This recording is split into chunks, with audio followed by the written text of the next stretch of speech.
The Detroit Pistons defeated the Philadelphia 76ers and have now won 9 straight games. They now sit at 11-2 at the top of the Eastern Conference. How are they doing this? We'll talk about it coming up. Today's episode of Locked On Pistons podcast.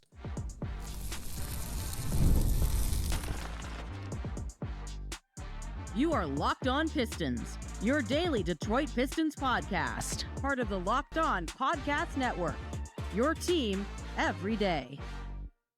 What's the deal? Welcome back to another episode of the Locked On Pistons podcast. Per usual, I am your host, Khahil. You can find me over on Twitter at Khahil. I've been covering the Detroit Pistons for the last 4 years with the Locked On Network. Been a credential media member over the last 3 years. I appreciate all of you guys who make Locked On Pistons your first listen of every single day. We are free and available on all your podcast platforms. If you haven't already, head to the YouTube channel at Locked On Pistons. Hit that subscribe button or leave us a 5-star review on whatever podcast platform you're listening to this on. And thanks to all of you guys' support. Locked On Pistons, which is part of the Locked On Podcast Network, is now the #1 sports podcast network in America. Appreciate all of your guys' support as usual. But later on, we will discuss how is Detroit playing this well, down so many guys, and then also we'll discuss whether this is sustainable for the Detroit Pistons for a longer run. But first, I want to kind of just recap this game over the weekend. The Pistons played the Philadelphia 76ers on Friday night, and were able to get this win 114-105. Oh, and actually, real quick, I almost forgot. Today's episode is brought to you by Game Time. Download the Game Time app, create an account, use code LOCKEDONNBA for $20 off your first purchase. But yes, the Pistons won this game 114-105. They now move to 11-2. They're at the top of the Eastern Conference. The only team that can rival them in record across the entire NBA is the Oklahoma City Thunder, who might be on pace to set the single season record for wins in a season. I think they might do it. They are ridiculous, but this isn't Locked On Thunder. If you guys want to check out Rylan over at Locked On Thunder, hear how they're doing it, go ahead and you can find that wherever you find this podcast. But that just tells you how great the Pistons have started this year. This has been an absolutely fantastic start to this season for the Detroit Pistons. And in this game against the Philadelphia 76ers, sorry about hitting my mic right there, they were without Cade Cunningham, their best player, again. They were without Tobias Harris, again. They were without Asar Thompson, again. They were without Jalen Duren, again. And they were still without Jaden Ivey, obviously, and Marcus Sasser. Isaiah Stewart thankfully returned in this game, but this was his first game back. And despite all of that, the Pistons win their 9th straight game, but their 2nd straight game without most of their rotation. They beat the Bulls without 7 players. This game, they win without 6 players, and they just continue to suffocate teams on the defensive end of the floor. Tyrese Maxey in this game, who has been one of the best scorers in the NBA all season this year. Tyrese Maxey, 31 points on 31 shots. The Pistons held him to 41% from the field and 18% from beyond the arc. He only got to the free throw line 3 times. Only 3 times. They did a fantastic job of defending without fouling and putting players on the free throw line. Now, I think it's fair to mention, if there happens to be any Philadelphia 76ers fans that watch this or hear this and is like, oh, well, we were without Joel Embiid. Yes, that's fair. They were without Joel Embiid. Nonetheless, the Pistons were without 6 players of their own, so don't think that's anywhere close to an excuse. And again, the Pistons were led by players you wouldn't necessarily think they'd be led by. Javonte Green, again, has a very good game. 21 points on 12 shots. Got to the free throw line 9 times. 9 rebounds, 3 assists, 2 blocks, a steal. Javonte Green could not have proved me wrong any more than he has so far to start this year. In preseason, I said, didn't think he'd be a part of the rotation. When he played in the first 2 games, I'm like, well, Javonte Green minutes feel like they're just a waste of minutes that could be going to another young guy that needs the minutes or, whatever. And I said, as soon as everyone gets back healthy, Javonte Green won't be playing. And all year, even though the 3-point shot dipped for a minute, he started off really hot, but it started to dip. He started to get down to 31% from deep. He made 3 threes in this game. Despite all of that, he continues to prove why he's getting minutes, and he's making the rotation conversation for when everybody is healthy rather difficult. Because I don't know how... I know how, you just sit him on the bench, but he's making it hard for JB Bickerstaff, I should say, to sit him when everybody is healthy. He's playing exceptional. the effort that he is giving on the defensive end is just is contagious. It's the rest of his teammates are feeding off of his energy, not just on the defensive end of the floor, but how much he is hustling on the glass. He had 9 rebounds in this game, and Javonte Green is not this big, tall guy. He's not this 6'9" player. He's not 6'7" with crazy hops. He's just 6'4", 6'5"-ish with just pure hustle and motivation. And he's making it happen. There's so many plays with the Pistons down so many guys. They need everybody to be active on the glass. And Javonte Green is taking it upon himself to make it happen. I can't say any more about how impressive he has been for the Pistons this season with what he's done, especially this past game. This past game, he was tremendous. But the hustle and defense that he's bringing has been incredible. Again, another solid game from Paul Reed as well. Duncan Robinson continues to shoot incredibly well from beyond the arc. He hits 3 of 6 threes in this game with 15 points, 6 rebounds, 3 assists, 2 steals. I want you guys to listen to these rebound numbers from the entire Pistons squad. Again, they're down all these guys I mentioned at the beginning of this. They're without Duren, Asar, Cade. A lot of those guys are their main rebounders. So they need everybody on the glass. This is what it looked like. Ron had 5 rebounds. Javonte had 9 rebounds. Paul Reed with 8. Duncan Robinson with 6. Dennis Jenkins even got on there for 3. Chaz Lanier for 4. Isaiah Stewart with 7. Caris LeVert with 2. And Wendell Moore with 2. You had everybody pitching in, hustling on the glass to try and make up for the absence of Jalen Duren, of Asar Thompson, of Tobias Harris. All these guys, and all of them are just fighting to get on the glass. And then obviously you have the incredible play from Dennis Jenkins, who had 19 points and 8 assists, made 5 threes in this game, and he went toe-to-toe with Tyrese Maxey. He was talking heavy trash to Tyrese Maxey throughout this game, and midway through the game, I was like, I have a cardinal rule. Don't give other professional athletes extra motivation to go out there and dominate you. And I'm like, okay, I don't know if talking trash to Tyrese Maxey is the greatest idea, but let's see how it plays out. Turns out, it was an incredible idea. You saw after halftime, Tyrese Maxey was really forcing it, especially in the fourth quarter. It felt like he was trying to make it a one-on-one game versus Dennis Jenkins, and that leaned in the Pistons' favor. Dennis has shown some incredible defense at the point of attack. He's really strong. You can see his length bother people. Again, and he doesn't get bumped off his spot because he looks really strong at the point of attack. He does a great job hustling, staying in front of players, and he really gave Tyrese Maxey a lot of fits in this game. So while Tyrese Maxey was trying to make this a one-on-one game and ended up getting up 31 shots and only scoring 31 points on those shots, the Pistons continued to work the ball around. The Pistons continued to run off of his misses. They continued to find good shots and end up extending the lead in the fourth quarter. They ended up going up by 11 points with 1:44 left in this game. And this is just another team win. I've said this over and over. The last 2 games, I said this at the last episode, but these 2 games, if there was ever an example of JB Bickerstaff setting a culture, laying a foundation down, being the reason why the Pistons win games, it's these last 2 games. The fact the Pistons have been able to win these games with as many injuries as they've had is a testament to JB Bickerstaff and what he's getting these guys to buy into. Everyone on the roster, from player number 1 to player 15, he's getting every single player to buy into what the identity of this team is, and that is defense. So, incredible win by the Detroit Pistons. 9 straight wins, 11-2. This is the best start the Pistons have had in 15-plus years. This has been incredible. We'll see if they can continue it, and that's what we're going to talk about coming up is how is Detroit doing this? How are they going on this run? What is contributing to them really shocking the league and starting out 11-2? We'll talk about it coming up. Today's episode is brought to you by Robinhood. Your ambition just met its match with Robinhood. You play for the win, not just on game day, but every day. Locking in on every opening, beating your PR, beating it again, and channel that drive into your money.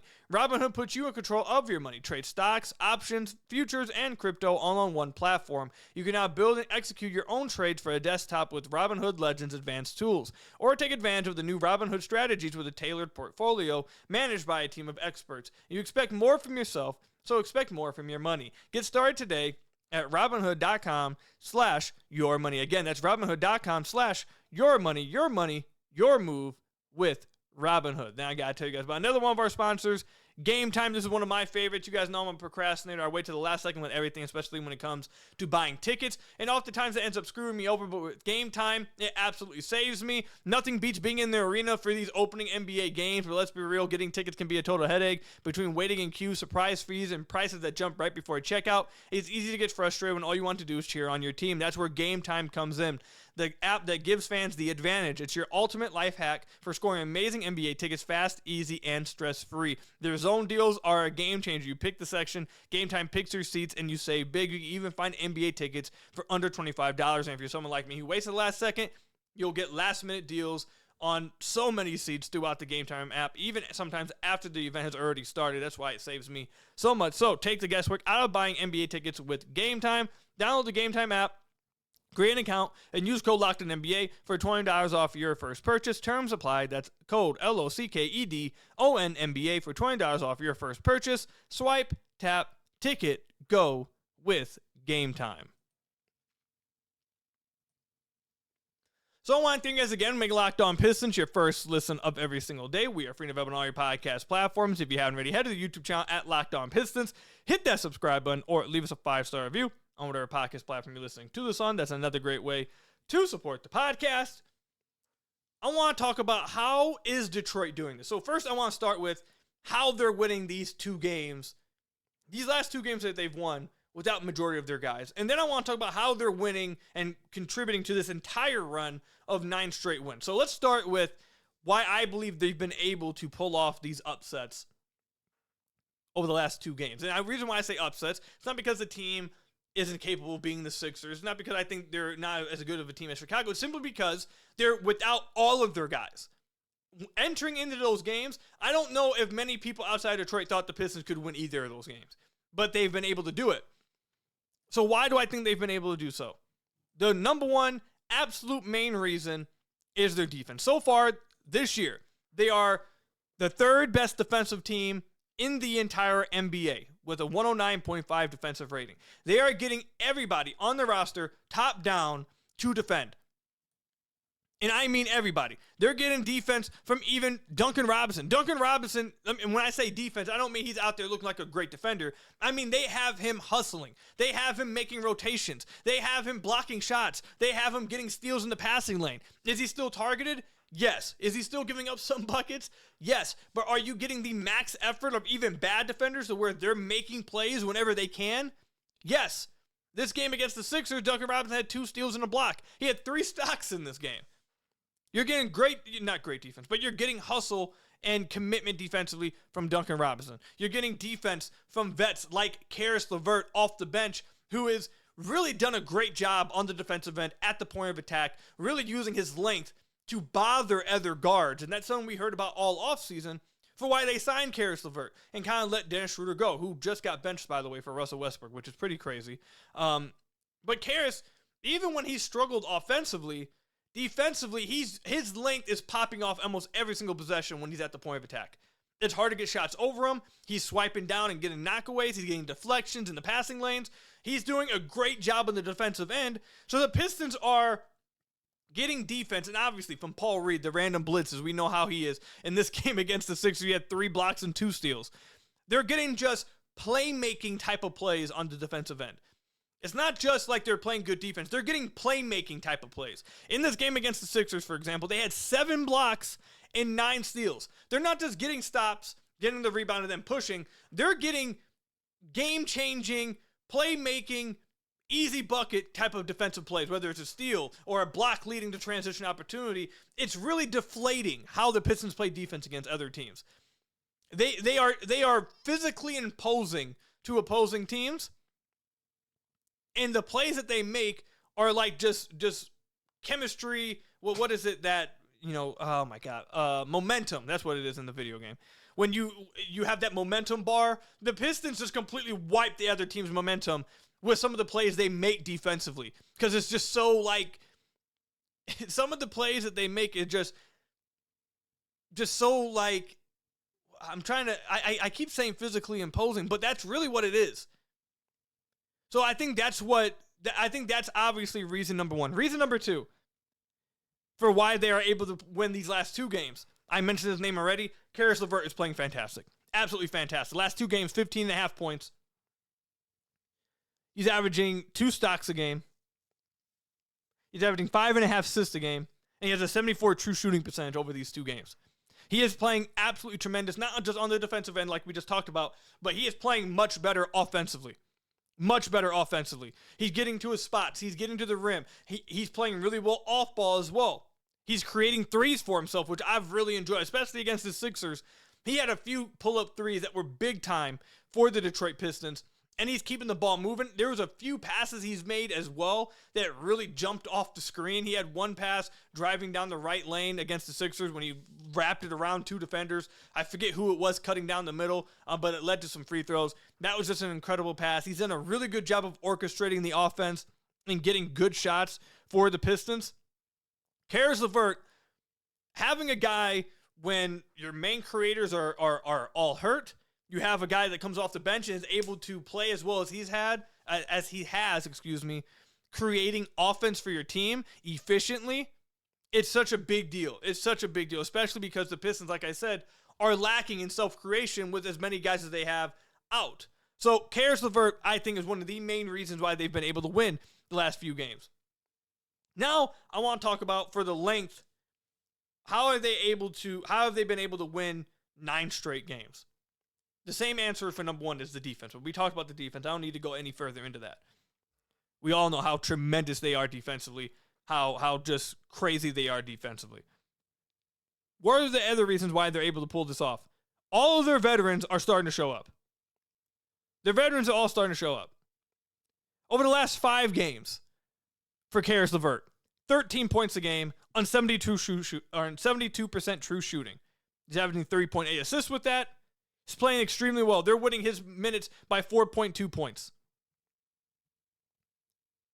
They are better with him on the floor over the last 5 games. They're winning his minutes. Excuse me, actually, I looked at the wrong number. They're winning his minutes by 10.4 points per 100 possession. They have an offensive rating of 116 with him on the floor, a defensive rating of 105 with him on the floor. It's not just Caris either. Duncan Robinson as well. We've talked about him. He deserves to continue to get his credit. Over the last 8 games for Duncan Robinson, 14 points a game on 65% true shooting. He is hitting 46% of his threes. He's taking 7.5 threes per game over this last 8 games. The team has an offensive rating of 123.4 when he is on the floor and a 113.9 defensive rating when he is on the floor. They are winning his minutes by 9.5 points per 100 possessions. The Pistons spent a lot of money, all of their money really in the offseason that they had, on Duncan Robinson and on Caris LeVert, and both of those guys are coming through. Both of them. Throughout the duration of this entire win streak, these guys are coming through. So you're getting like this great play, these highlight moments from obviously Cade Cunningham. You're getting these highlight moments from Duncan Robinson, or not Duncan Robinson, I'm sorry, Jalen Duren. You're getting some of this great play from Ausar Thompson. Your young guys, they are leading the charge.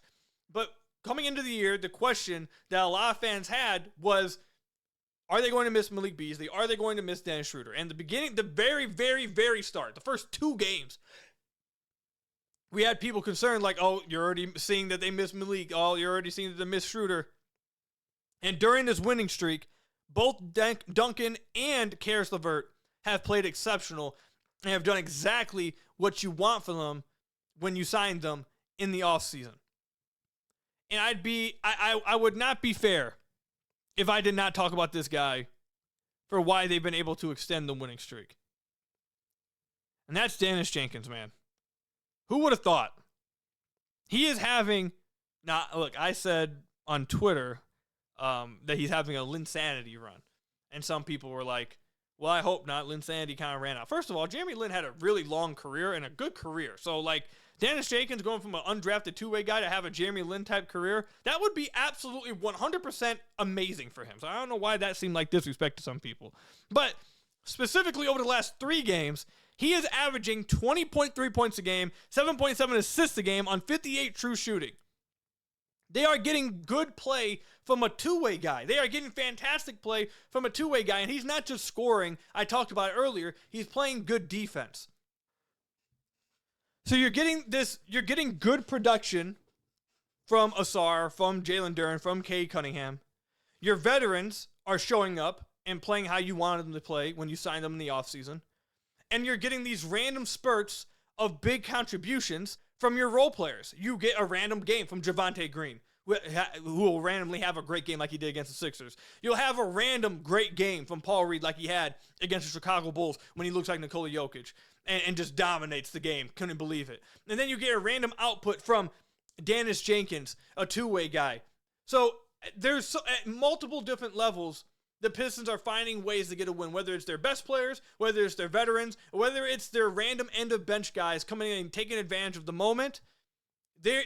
Everyone is contributing from top to bottom to them being able to pull this off and extend this win streak. Everyone deserves credit for how well the Pistons have played over the last 9 games. It's been tremendous to watch. Absolutely tremendous to watch. And obviously, we'll go into the details more with how well the Pistons are playing. A little bit into the future, I want to give some more of a sample size before I start looking at some of this data. But obviously, they're dominating the rebounding battle. They're dominating in the paint. They're trading a lot of... They're not the highest volume three-point shooter team, but they're dominating teams in the paint. They're the best team in the NBA, points in the paint. I really want to have an episode in the future going over this trade-off the Pistons are making and why they're able to make this happen despite not being a great three-point shooting team, why they're succeeding, zigging while everyone else is zagging. So we'll talk about that moving forward, but the most simplistic way to talk about this and reveal why the Pistons are having this success, their star players are showing up, the veterans now are turning it around after a slower start to the season, and they're also getting random burst from random role players that go along with everything else that is happening.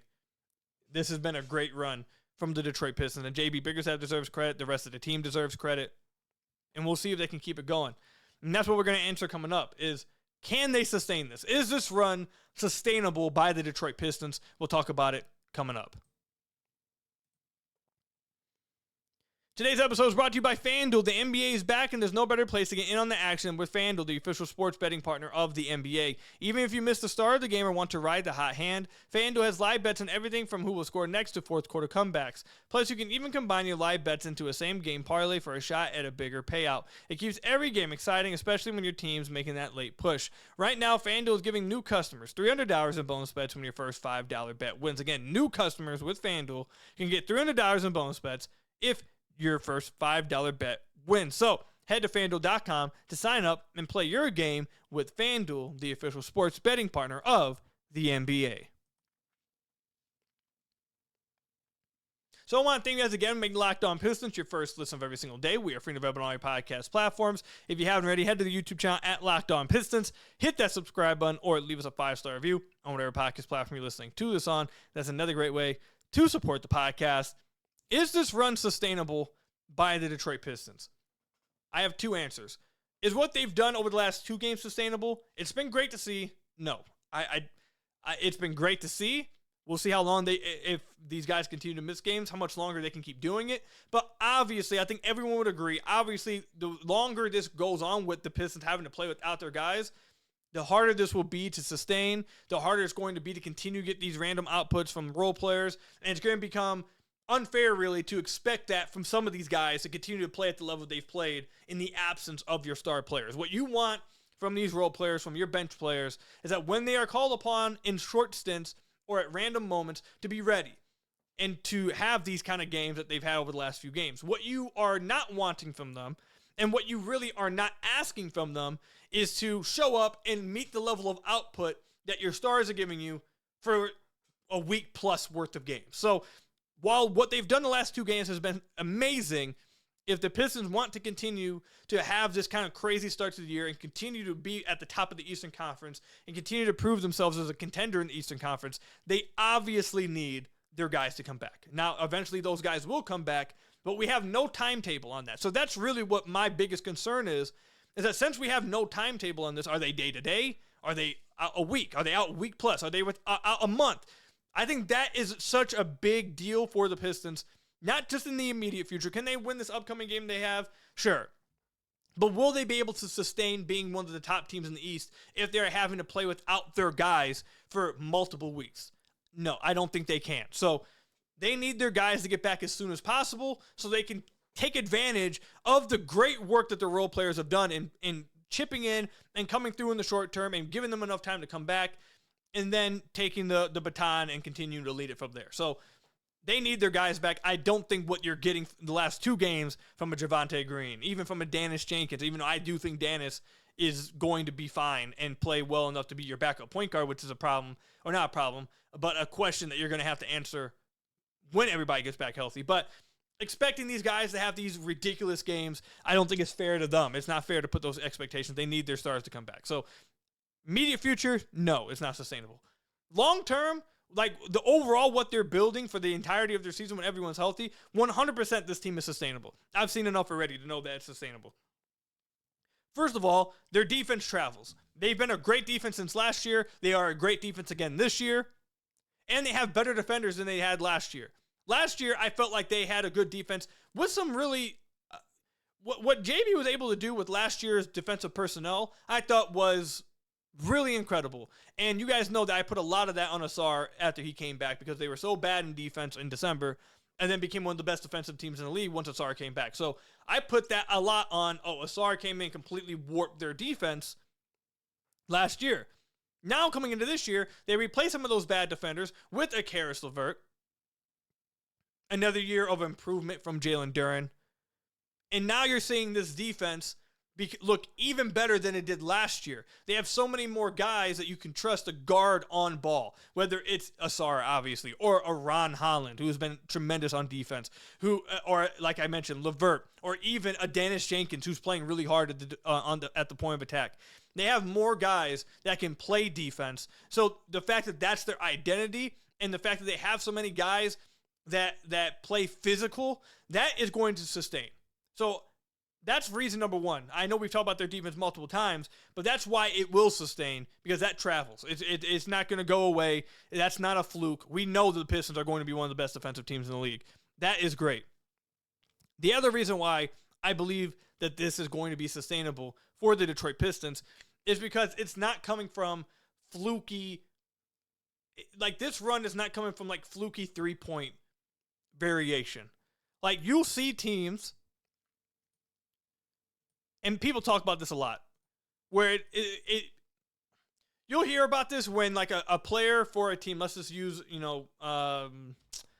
heck, even Cade, I saw people talking about this with Cade, so I guess whatever, we'll throw this out there. Let's say if Cade misses a game, you don't have your best player, you hear people talk about, well, let's just shoot a bunch of threes and hope the 3-point variance leans our way.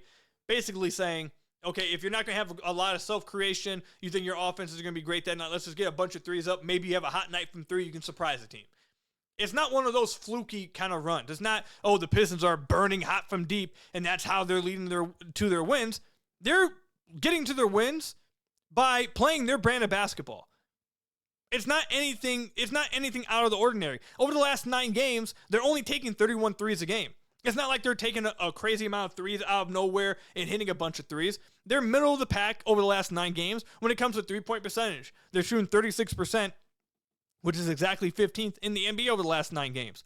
The way that they're winning games is getting stops and running. It's the same formula that they had for the last 3 months last year. And we saw that was sustainable. They're carrying it over from last year to this year and just are better at it. What they're doing is exactly what their formula was last year. So really, it's not just is what we've seen for them this year sustainable. We have seen it now for what? So January, February, March, April, and May, and now we've seen October. And this is now 7 months we've seen them play the exact same way, and it lead to a ton of success. So yes, to me, I think it's very clearly sustainable for the Detroit Pistons because they found their identity. They have found how they want to play. They know who they are. And every single time you go into a game against the Pistons, you know what to expect. So I think this team, as long as everybody can get healthy, I think they're going to continue to be at the top of the tour. Not at the top. Let me not guarantee they'll be the 1 seed. I'm not going to do that. But I think they will continue to prove that they are one of the best teams in the Eastern Conference throughout the rest of the year. because of the improvements along the roster defensively, because of the buy-in defensively, and obviously the improvements that you've seen from a Jalen Duren, the improvements that you've seen from an Ausar Thompson, and the depth of this team being shown, that even if one guy misses a game, you have enough depth on the team to where you don't freak out. So immediately, not so sure if they can sustain it. They need their guys back. Long term, though, for the rest of this season, the Pistons are going to be one of the best teams in the league. They have a formula. They know it works. That's sustainable. There's nothing fluky about that. They dominate teams in the paint. They're going to continue to dominate teams in the paint. That's not going anywhere. They're going to continue to dominate the boards. I want, actually, you know what? Before we leave, let me get the points in the paint, because I'm pretty sure the Pistons are leading the NBA by quite a margin. They are scoring 58.3 points per game in the paint. That's number one in the NBA. They're 7th in the league in fast break points. They're top 10 in second chance points. They're 6th in points off turnovers. If we want to have a conversation in 3-4 months about whether their half-court offense will be good enough in the playoffs to win multiple playoff series, then sure, we can have a talk then at that point, if the half-court offense hasn't improved or isn't taking steps at that point.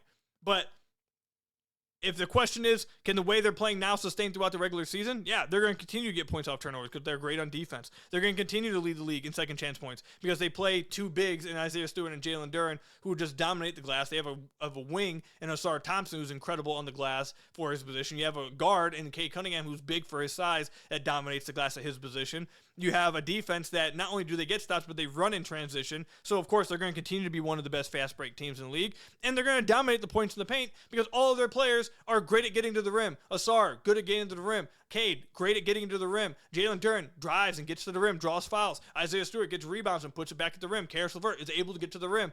All of this stuff is going, they're going to be this exact same team 4 months from now. So, yes, this is sustainable. Just need the guys to get back from injury. So let me know in the comment section down below or over on Twitter at Khahil. Do you believe the Pistons are what they are doing, what you're seeing to start this year, is sustainable for the long run? And if you don't think so, tell me what your biggest concern is with this team.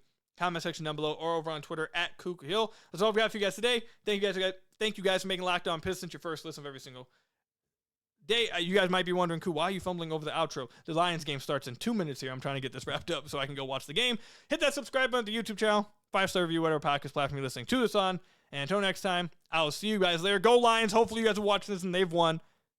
Until next time, peace out, everybody.